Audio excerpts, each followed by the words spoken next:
Welcome to I Found This Great Book. My name is Curtis, and today, this is my 150th episode. And that is cool, and what's even cooler is who I have an opportunity to speak to today. I have an opportunity to speak with a fantastic mystery writer who we're going to talk about her book 2 in her 4-part book series. So the newest book is book 2, and you're going to be introduced to a really interesting sleuth who's going to make you really want to follow her, read these books, but also as we get to talk, you're going to wonder, how can this woman be so bold and daring? This sleuth is. So enough of that. Let me get into why we're here. We're here to talk to Faye Snowden. Hi, Faye. How are you doing today? I am doing great, and it's such a joy to be here as well. So thank you for inviting me. I've known of your podcast for quite a while, and it's just like kind of a dream to be sitting here talking to you today. So thank you. Thank you. I appreciate that. I am really excited. You have a new book is coming out on June 22nd. Yes. And so if you're listening to this episode before June 22nd, you need to put in your pre-order. If it's after June 22nd, that means you can just go get the book. Okay. Yeah. But pre-orders are an author's best friend. So. Yes. And reviews. Yes. and aside from readers, of course. So the name of this book is A Killing Rain, and this is book 2 in your series. Mm-hmm. And if I happen to be in the bookstore and you saw me pick up your book and you happen to be sitting next to me and I said, "Hey, what's this book about?" What would you say? I would say this book is about Detective Raven Burns coming back home to a small town, a fictional town in Burns Landing, Louisiana, wanting to start a new life without police work. And I would say, you see, her father in the first book was a serial killer, and Raven felt that she had a lot to make up for because of the things that he had done. So she decided to go into police work, ended up in Burns Landing, Louisiana, where her mission in life was to put men like him and criminals like him away. Well, something happened in the first book where a case she was investigating just got too close to her and her friends. And she had to leave Burns Landing to do some business. If you get the first book, you'll know what that business is. And then in this book, she's returned to Burns Landing, but she's, she said, "I am not going to do any more police work, and I am just going to start my new life and a normal life without," what she calls it, all the blood and terror that she's been experiencing over her career. So she's a former detective ready for a new start. And she ain't gonna get it, so. Yeah, early on you see it's the past never seems to leave her alone. No. Yeah. So it's kind of like I love William Faulkner and Toni Morrison and all that. I'm not saying that I write like them, but I just love their work. And he says something, a very famous quote, like the past is not dead. In fact, it's not even past. And that is what sums up that's going to sum up this whole series. Okay. Yeah. So let's talk about your sleuth, Raven Burns. And first of all, to make her father a serial killer, what made you think of that? I mean, that's so... That brings so many things into the soup here of trauma and exposure to things. What made you come up with that idea? It is so funny, and I get asked that question a lot, but it's a good question, but it comes from something that's really kind of personal. And I'm a child of divorce, like a lot of people in America and the world. I'm a child of divorce. And my course, my parents used to fight all the time. And my mom, when she finally moved away from my dad, used to disparage my dad all the time to me. And, I favored my dad quite a bit. And, and so I would always think, dang, if all that's wrong with him, what does that mean for me? How much of that is in me? And I was sitting there, I've dealt with all that, at my age, you kind of just deal with all that. And so one day I was kind of sitting at my computer and I was thinking about that. And I was thinking, oh, that would make a really interesting book, especially for a female, 'cause usually when you think about Sins of the Father, you read work, it's, in my experience, it's usually a male protagonist, but this time it's a female. And then I was just kind of thinking, oh man, how would a protagonist in a book feel about that? And I was like, you got to up the stakes in these books, right? It just can't be someone who went out to get diapers and came home with beer. So, Yeah, definitely. so I upped the stakes and made him a serial killer. So, and then I kind of explored not my dad, but the character, her dad. And then I kind of explored how she would navigate through all of that. So that's how that came about. And what I love about um, Raven Burns, I was about to say Faye, make you Raven. What I love about Raven Burns, you give her the permission to be bold and daring and a little reckless. And a lot of times, we don't perceive that women are allowed to be that way and Mm-hmm. still be intelligent. Mm-hmm. So she's not Lifetime movie reckless, like, oh, I'll just go walking in the woods. Do. I know there's a serial killer, but I'll just walk in the woods. And all my friends are just gonna let me go walk in the woods by myself. It's not that where you're like, oh, that's ridiculous. Here, she does things and the whole time you're like, ugh. Why are you doing that? But at the same time, it's natural. It's not I'm careless because I'm naive. It's the other things that are driving her. That's at least the impression I get, which really, is good to see that, especially for a female lead in a story. She's not, events aren't happening to her, or some events happen to her, but she also is a catalyst in some of these events, just because of her nature. And so that really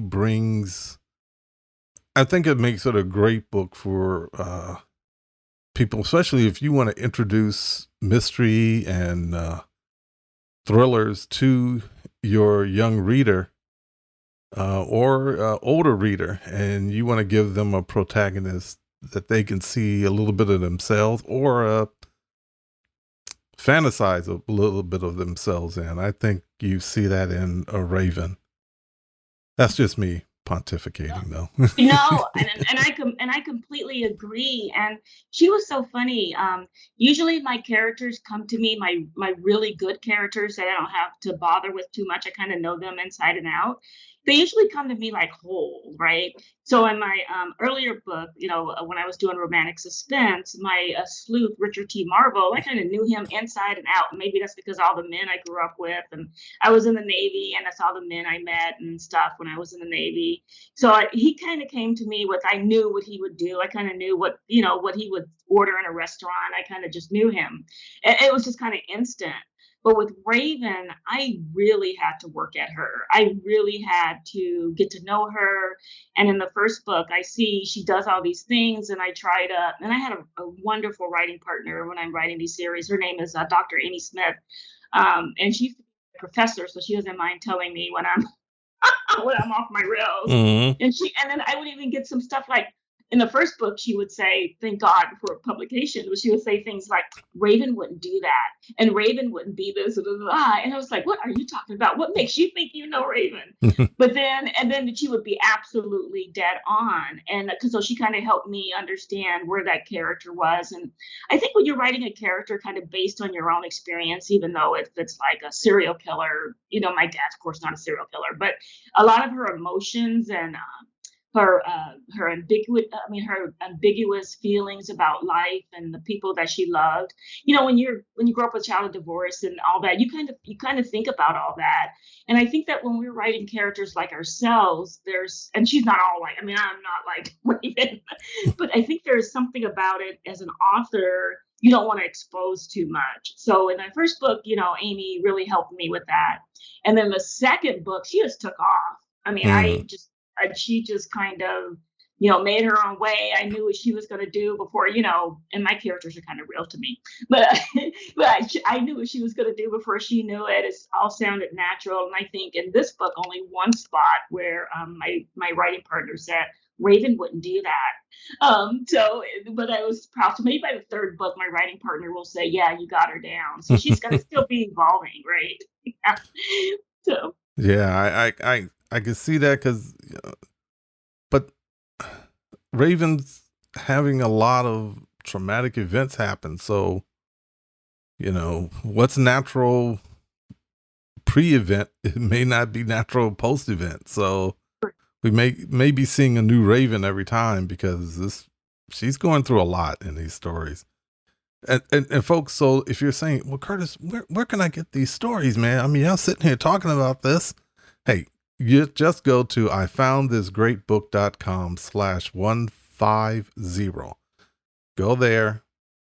I have links where you can pick up Faye's books from any bookstore you want, any bookstore you choose. And also that's any other things we talk on and we bring up, the links will be there. So just go to ifoundthisgreatbook.com/150. Okay. So just want to make sure everybody knows where they can find the book when they're looking to get it. So one thing I really loved was, this is early on. This is like in chapter 5. So there's no spoilers here, but she meets this guy, Win, and she's suspicious of him, but then she decides, okay, I'll go off with you to scout a location. And even then she's going off and it says, yeah, reception's pretty bad when you get this far out. And he even says, well, why did you come out with me? And she said, well, just thought it would be fun. And well, see, I wasn't expecting that line, even though she was suspicious and trying to get information from just that for her to feel, no, I just needed that. I think that's an interesting part of it. What prompted that feeling? Yeah, and I think that Raven, right, she's trying to have a normal life. That's what she craves. She wants to get away from police work where she's seeing the underbelly of society. And she wants a normal life. And at this point, she will do anything she can to get it, even if it's the wrong thing.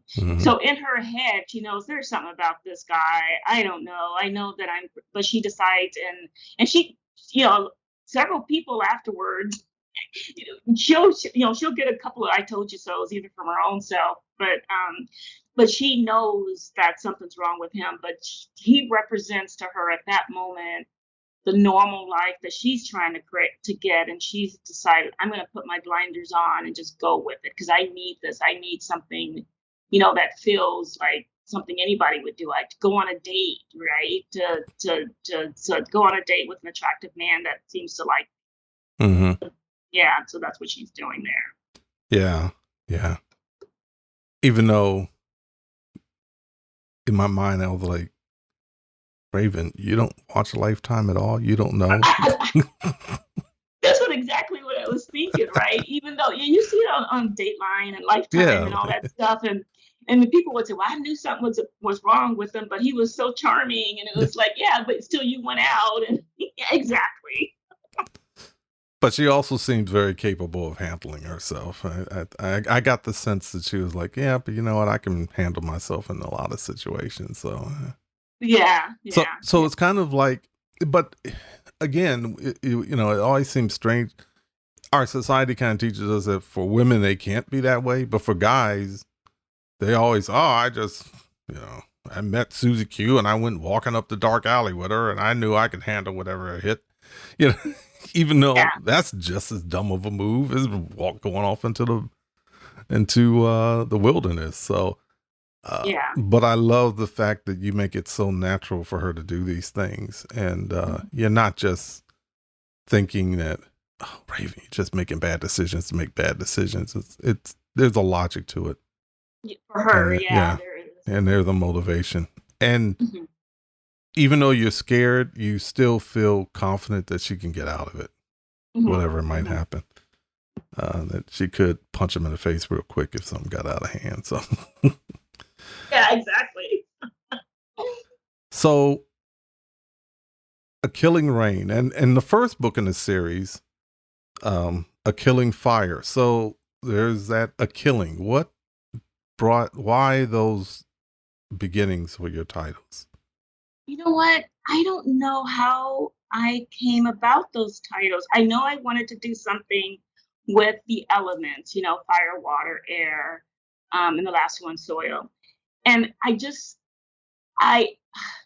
I think that because I do have a literature background and education, not my day job, but my education is in literature. It's where I got my degrees in, and that's fire is kind of a cleansing, purification. So it kind of kills things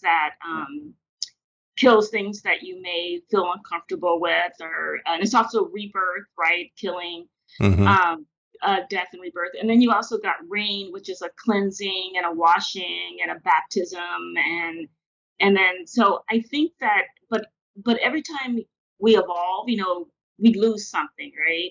So even if I like move to a big mansion, my dad's famous for great, I mean, kind of weird analogies, and so am I. So I have a beautiful home. I love my home. I love my kids and everything. But let's say that I won the lotto and I'm going to move to Pismo Beach. So even though it's a good thing, I would have to give up my home or give up my family, and I wouldn't be able to live with my grandkids and my sons and stuff, and that would still be a loss. So something's dying there. Mm-hmm. So that's probably the reason I came up with A Killing for all of this, because it's going to be like a death and a rebirth, and that rebirth may not be in a good way, right? I mean, Mm-hmm. she may come out of this being as dark as her father ever Mm-hmm. was. So we'll see. Yeah. Yeah. And you bring that up, and you get that sense she's fighting that one, who her father was, and the whole sense of apple not falling far from the tree. Mhm. And I kind of get the feeling she feel that people are looking at her, kind of waiting for her to snap. Yes, yes, and especially in the first book, right? It's her Yeah. reputation. That's when she kind of moves deeper. It's her first book, it's her reputation. I care about what people think about me. And now the second book, I don't know. Yeah, I do. I felt that as why I wrote it, but I felt that as well, right? That she's kind of evolved. She kind of cares, but kind of doesn't care. I think in this book, what they think about her. When in the first book, that was a big thing for her. Yeah. So she is evolving, and She is, yeah. yeah, she is evolving, but with each stage, she, and I'm not spoiling anything, folks, but there's trauma that happens here. There's stuff that would make most of us kind of curl up and put a blanket on and decide we're going to sleep for the next 40 years. But, Yeah. but, Raven is, tough, and, but all of those things have an effect, and that's what's great about the series, and that's why people should read them both. And you don't have to read them in order. You do a good job of in A Killing Rain of quickly and interestingly enough filling us in, so we get a sense of what generally happened in the first book. But at the same time, there's enough questions to make. I need to read the first one to see everything that happened, because some mess happened here. I need to know what's going on. But Yeah. but And that, Yeah, and that's why it's so important for authors to be edited. And that is, I lay all props. I thank my editor for doing that, because when I turned in the first one, you turned in the first version, and for the revision, he says, "Faye, you gotta add some sentences here and there about what happened in the first book, so people can read this as a standalone." Hmm. So yeah, and that was purposeful. Yeah. So I always like to ask authors this about their sleuth. Um, if let's say nothing was going on, Raven it was just a 2-day weekend and had nothing to do, what would Raven be doing? Like, first of all, what she was going to lunch, what would she get to eat? And then what would she fill her free day up with? I think she would fill her free day up with probably hanging out with her best friend Billy Ray. She would also do something physical. Maybe they'll go play racquetball, or they'll do a trail run, or maybe she'd go hiking. Things like that. She wouldn't do a lot of laying around. Hmm. Yeah, and she would probably be off creating something, right? Whether it's cleaning up well, Earl's house, and people will get that when they read the book, but are just doing something where she can make something, maybe painting a room or something, but it would definitely be something physical. For lunch, I see Raven as probably, she likes spicy food, but not too spicy. So she would probably be ordering, some gumbo on the medium side, or maybe some rare steak, or she's a eater. I see her Hmm. being, even though she's kind of lithe, or I can't pronounce that, but that she would be an eater. It would be a big lunch. Let me put it Okay. All right. that way. And you mentioned Billy Ray, because you have some really, really interesting characters that are in Raven's world that, readers will fall in love with them also. So let's talk about a couple of them. Let's talk about Billy Ray. Who is he and what is his relationship to Raven? Well, they met in New Orleans because Raven was a cop first in New Orleans. That's where she started out, when she was a recruit, and everything. And Billy Ray was also in New Orleans, and they were kind of paired up together. And she was also I'm not remembering, but it's going to be awful. It's backstory, so I do apologize for not remembering No this problem. correctly for my readers. But I believe they were detectives together in New Orleans, and they became really, really close and best friends there, as partners would be. And then when she got called up to Bird's Landing, she actually got recruited up there. She found out what a mess it was, a hot mess, and the corrupt police department, and all the killing, the homicide rate. So she called Billy Ray up to Bird's Landing to help her out. And he's kind of like, he's got a really interesting backstory himself. His dad always wanted to be a cook, but he was he was mentally ill, so he Mm. committed suicide. And Billy Ray got a psychology degree. He was in college. So you get all his backstory. A lot of people don't have his backstory. And he got recruited from college to be a cop. He didn't want to be a cop. He wanted to be a psychologist or a psychiatrist, but he got recruited, and he had to take the job because his family needed the money. So he's a reluctant detective Hmm. anyway.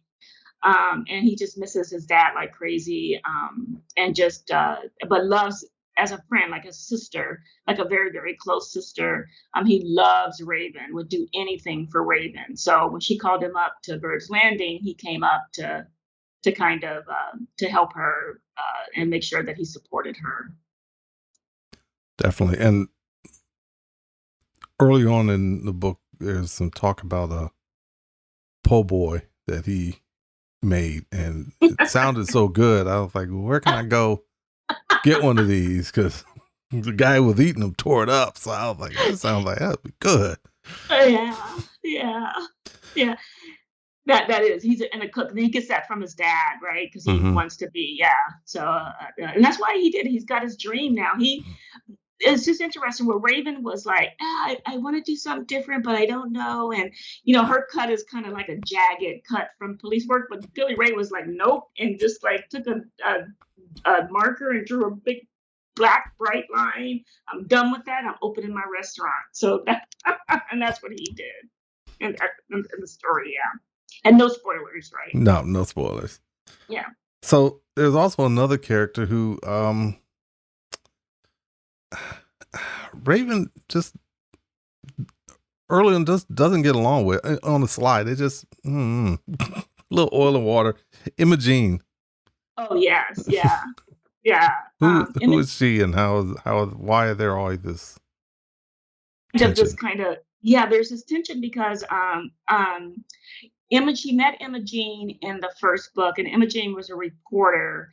And there's in the first book something happens. You'll have to go read it. But Imogene had felt that always were trying to get an interview with Raven, and she was very ambitious, and so she just dogged Raven until she stalked her. And so Raven was already annoyed about that. And then when there was a serial killer on the loose in Bird's Landing in the first book, Imogene got herself through crook. Kind of inserted into the investigation, which Raven hated. And then so they kind of formed this kind of, like you said, this tense frenemy relationship. And then in this book, because Imogene goes through trauma in the first book as well, as they all do. So they're like an unlikely trio, Billy Ray, Imogene, and Raven. And in this book, Imogene is in love with Billy Ray. I don't know if you caught that in the book. And she is feels threatened by Raven in this book. And so that's another reason. And she also thinks Raven's crazy as hell. She thinks Raven. I know there's one point where they're in Billy Ray's restaurant, and he mentions, "Oh, okay, we need to get food over to that table." And Imogene turns around, "Which table?" And Raven's like, "The place is empty. There's only one. There's only one table where somebody is at." He said, "You just turned around so he could look at your butt." And just it kind of get like the sister who never really liked the girl who likes her brother. Exactly. Just like, I don't like you. I don't think you're good enough for my brother. And can you get your butt out of his face? You know? Yeah, exactly. And then, I'm thinking about on a third book to do something interesting with that whole trio. I don't know what it is, but I gotta ask Amy. So my writing partner, but they're fun. I love Imogene because she reminds me of all the women I grew up with, some of the Black women I know now. They're proud, they're beautiful, they don't give, they have nothing left to give, right? They live in their lives and they're living their best lives. But she has to experience some trauma, so she is troubled like most of the characters in the book, but I just loved writing her. And, she's got her weave and she doesn't care, and she's like flipping it around. Yeah. And it is, and again, if you, another reason to read this, one, it's a heart-pounding thrilling ride, and you have that, and you have Raven being determined to make things right, but also you have this fun group of characters, and the whole time I was reading, I said, it's like you get the fun of a cozy, but the thrills and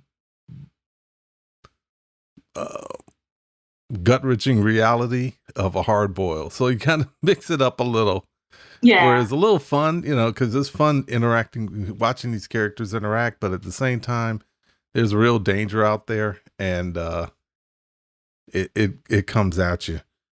So last group of folks in this story we want to talk about, Mamma Joe, and then there's the old folks who have their and there's little scenes where they're talking to each other, and it reminds me so much of being a kid, hearing some old folks, especially when they were playing cards or playing bridge or spades. Can you tell us a little bit about Mamma Joe and the old folks? Yeah, so they are, and yet just like you, that's how I grew up, and I still to this day, and probably go to my grave, hearing the slap of a domino against the table. Smack.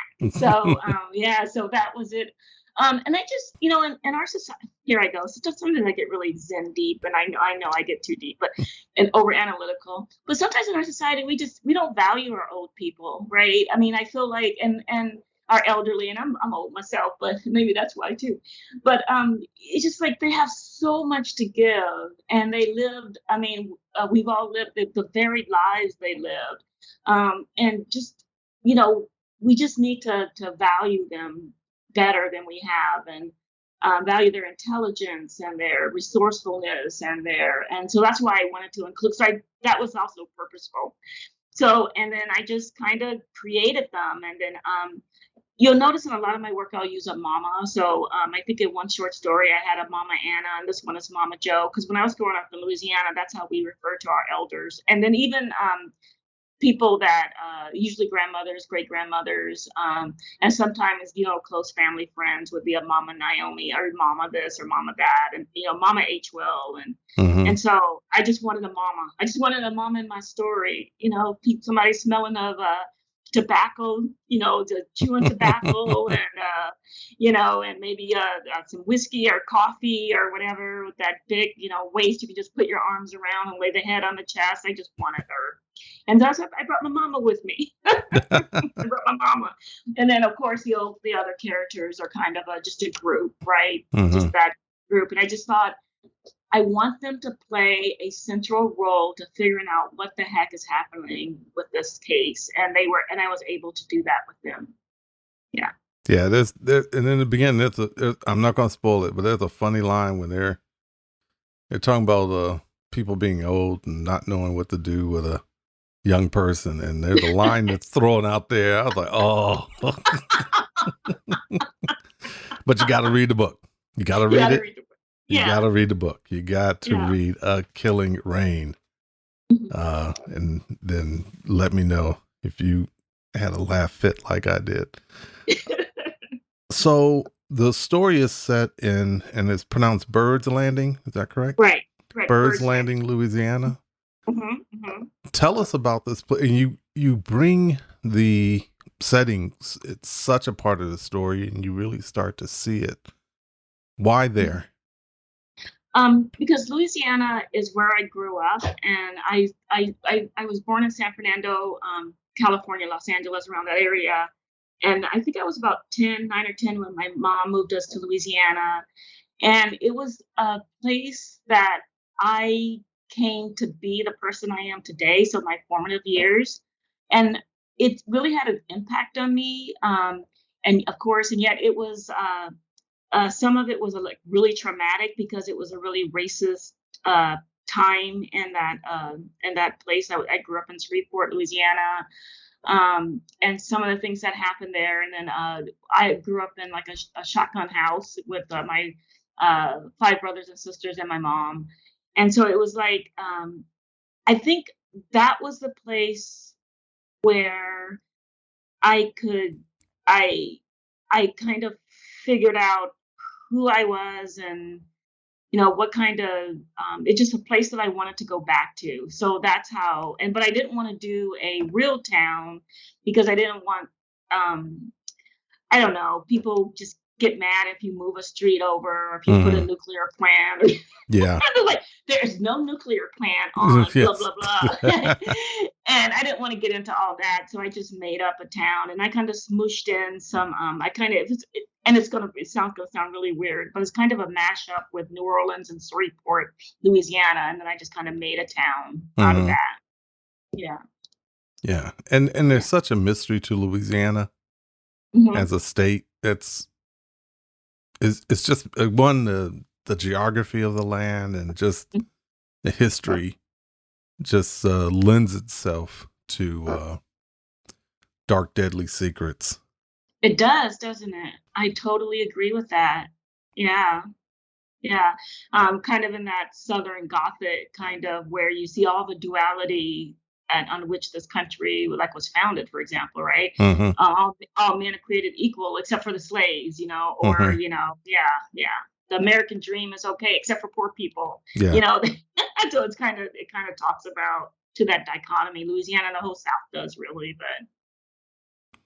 but then that mix of people and all, again, the mix of people and the trauma developed a culture that's unique compared to, because I always think of the United States as really 50 countries Mm-hmm. that Oh happen to all share, yeah. that let you travel freely, because there's a unique feel to Louisiana. And even among Louisiana, I'm sure in different places it's different, but there's a certain mode in Louisiana that's very different than North Dakota. It is. You're And so right. y- y- a mystery written in North Dakota is going to be a very different mystery than one in Mm-hmm. Louisiana. And the images you can portray are Mm-hmm. very, very different. And I think Louisiana just brings such a, like you said, the Southern Gothic. And so that brings something to mind. So on your website, you're listed as a writer of noir mystery. And Mm-hmm. so if someone would say, well, what does that mean? What Mm-hmm. does it mean when you say noir mystery? Dark, very dark, dealing with themes that will kind of it still entertains, right? But it kind of makes you kind of unsettled, and Mm-hmm. it makes you question, and uh yeah, it's kind of interesting. I'm still on that line when you said that a cozy plus a hardball, but boy, but I think you need that relief in those books, right? You just can't be all dark all the time, because Mm-hmm. people would just like fling it. Yeah, but I just kind of dark, dealing with dark themes. There's blood on the page. There's, the killings usually happen on stage. Mm-hmm. Yeah, that kind of stuff, right? People drink, they swear. Um, you know, yeah. Yeah, definitely. Okay. Yeah. Cause, I see that term and I wanted to hear from someone who writes it and knows the literature and could make sure I'm not using it incorrectly someday. And I'm out, oh, that's noir. And somebody says, Curtis, you don't know what you're talking about. Sit down. Yeah, Right? yeah, and you see it in a lot of films too. The Mm-hmm. film Yeah. noir, yeah, yeah, yeah. Yeah. So again, folks, just go to ifoundthisgreatbook.com/150. You have the notes from everything we talked about today, and also all of Faye Snowden's books will be there. You can just click and order. Remember, you need to pre-order A Killing Rain. And also, A Killing Fire is available as an audiobook, right? Oh So, yes. so for you audiobook fans, are there any plans of making A Killing Rain an audiobook? I'm not sure, and Okay. I've been thinking about that. Usually, Flame Tree does all four. They'll do a audio, paperback, hardback, and there's another one I'm missing. Oh, the electronic version Ebook, yeah. or Mm-hmm. the ebook. And I with the pandemic and everything that's happened, I don't know. I don't even remember that contract, but I'm gonna call them up and figure out. I hope there's an audiobook, because I loved the first audiobook. The Yeah. woman that read it, I was like, oh my goodness. She made a scary Floyd Burns. She scared me. Yeah. So Yeah, because there are folks in my audience who they love audiobooks, so they're always mhm. happy to hear that a good mystery is available as an audiobook. Mhm. So again, folks, I found this great book.com/150. Also, you need to keep up with Miss Faye Snowden. So the best place to go is just go to Faye's website. And that's real easy. FAYE Snowden, SNOWDEN.com. Go there. She'll have links to everything, what her current books are. Just go to her site and bookmark it.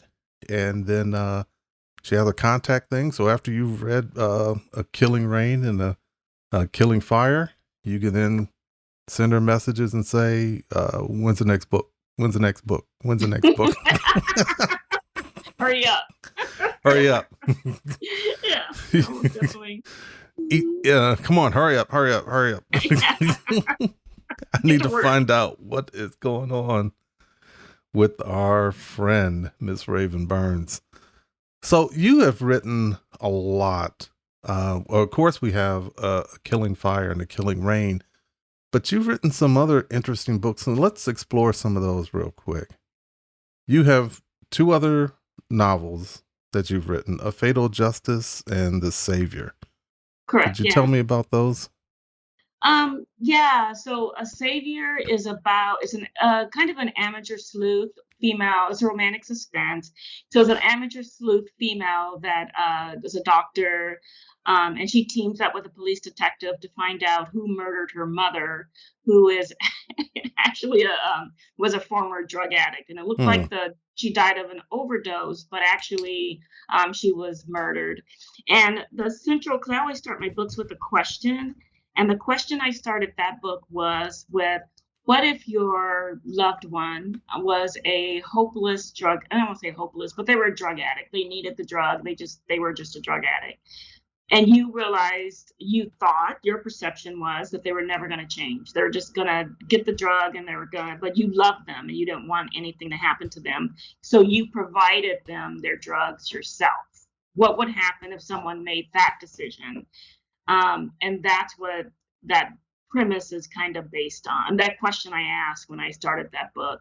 And so it starts the Dr. Kendra Hamilton, whose mother's a drug addict and dies of an overdose, but she knows that she didn't die of an overdose. The cops are kind of ignoring it. So she starts investigating herself and then teams up with Richard T. Marvel, who's the detective in that book, to find out who killed her mom and other drug addicts across the.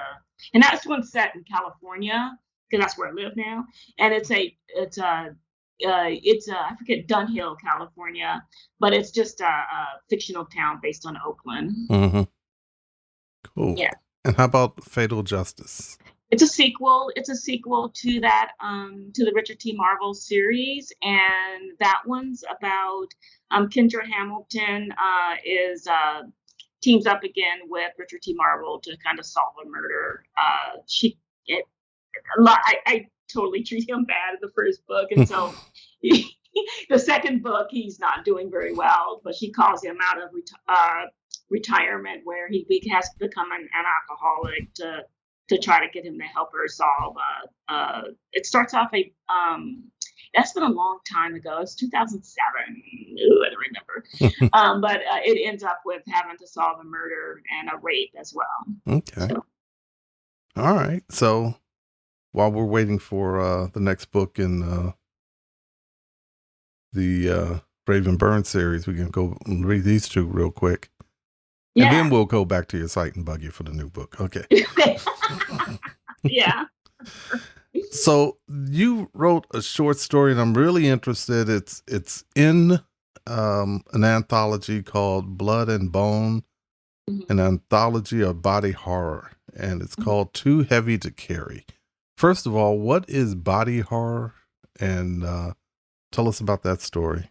Yes, that story is the first horror short story I've ever written in my life, and I was so surprised when they accepted it. But it was based on, horror that's based on something going on with the body, right? So basically, is my understanding, and I don't know a lot about horror, so I may get this wrong. So horror fans out there, you just yell at me if I get it wrong. Tell me, right? Get me right on Twitter. But yeah, just anything to do with the body acting in uncanny ways, I believe. Yeah, or different ways, right? Okay. And so Too Heavy to Carry, just briefly, what, if you're going to entice us to grab that one, what is that about? It's about a young woman, a young girl. She's told from the perspective of like an 8-year-old girl who's waiting for her dad to come home. But I don't want to spoil it. Waiting for her dad to come home. And while she's waiting, this mysterious woman shows up to be a cook. When I say shenanigans ensue. Yeah, but it's about the central theme of the story is about who's responsible for carrying the trauma for Black people, and what does that do, and where do you put that pain? But I say that as all like, oh, that sounds very like up in the clouds, but it's a good horror story, Okay. right? Yeah, I think it is. I don't know if you think it was a good horror Well, it must story. be. It got selected for an anthology, so they have a lot to choose from. So that's a statement in itself. Yeah. So and then the cook kind of takes to the main character Oja, and which is her cabin name. I learned a lot when I was writing that short story about, but I had already kind of knew this. I also wanted to explore, in the people say well, there's this myth out there that slaves didn't resist. Mm. Most slaves didn't resist being in captivity, but a lot of them resisted. Some did it very overtly, through rebellion, running away, and that type of things. Others did it in a more subtle fashion. And what they would do is what your kids would do when they didn't want to go to school. They play sick. Oh, I Mm. can't. I'm sick. And then, so in some way, that was a rebellion because they retained autonomy of their own bodies, right? Even though they were just considered chattel. So that why, and I was kind of interested in how that would look on the page and in the story and everything, and that's kind of where that came from too. Okay. Yeah. And one last thing we want to talk about. You have a mystery short story that was selected for an anthology, The Best American Mystery and Suspense, titled One Bullet, One Vote. Mm-hmm. Briefly, what is that about? That is the first Black woman or the first Black person who's going to vote in Burns Landing, Louisiana, and how that created havoc in her life, her daughter's life, her son-in-law's life, and then also in the town. Mm-hmm. Yeah, that I love that story. And what I was going to do with my short stories, I don't know if I'm going to do that because short stories, you just do it for fun, right? And you just explore all kinds of things. But I kind of wanted to tell those stories in Black history that haven't been told. Some people say that, oh, we've written enough about that, but we really kind of haven't. Mm-hmm. And so I was kind of looking for those different types of stories and kind of putting them in the fiction and see what they would look like in the fiction. And I don't know if I haven't seen. I know that somebody turned me on to this really good African-American short story writer, and his name is escaping me right now. He's since passed on, who actually won the Pulitzer in the 70s or 80s or won a book award. And it was supposed to be really, really good. So I'm reading him now and trying to get myself educated on that. Hey, this is Curtis with just a quick note. The author that Faye is talking about is James Alan McPherson. And you can check out the show notes for more information about him. But I would just love to see more stories about individual stories about that don't really revolve around the history, but actually revolve around the person that is living in the history, right? So it's told from a different perspective, and that's what I was hoping to do with my short stories, and that's why Too Heavy to Carry, and then also One Bullet, One Vote as well. Okay. Yeah. So you just have a lot for us to explore and read, and I'm, as a reader, I'm grateful. Oh, thank you. That makes me very happy. Thank you. And definitely, everyone, you want to check out Faye Snowden's books. The new book, A Killing Rain, it releases on June 22nd. If you're listening before June 22nd, pre-order. Just go ahead, go to your favorite store, pre-order. If it's after June 22nd, just order. But either way, you'll enjoy the story. You're going to have a good time reading it. It's going to keep you turning the pages. And you're going to fall in love with a group of characters that you'll be anxiously waiting for the next book in the series. Faye, thank you. Thank you so much for sharing with us and giving us your time. We won't harass you too much, at least for the next 2 months, but we'll give you, I tell you what, we'll give you 5 months. And then after that,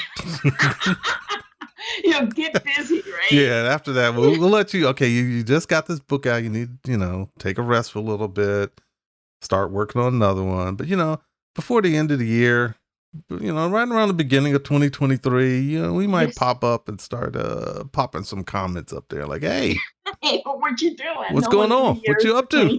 Yeah. Okay, I will definitely remember that. I'm going to get on it. It is really inspiring when readers like your work because it's such a lonely business, and I only know 1 or 2 people get rich from that. I'm not looking to get rich, but I just love it when people read my work. So you have inspired me, and I will get going. Okay. All righty. So everyone, again, go to ifoundthisgreatbook.com/150. all of Faye's books are there, and also the notes on what we talked about here. And again, you definitely want to check out Faye Snowden's books. Also, you can follow her on her website, and that's www.fayesnowden.com. So that's FAYE Snowden, SNOWDEN.com. Faye, anything you like to leave us with? No, I would just like happy reading. And then just one thing in life you got to remember, it's short. If you take it seriously, you'll never live through it. So I like that. Joy all the time, right? Well, everyone, stay safe and have a great reading day.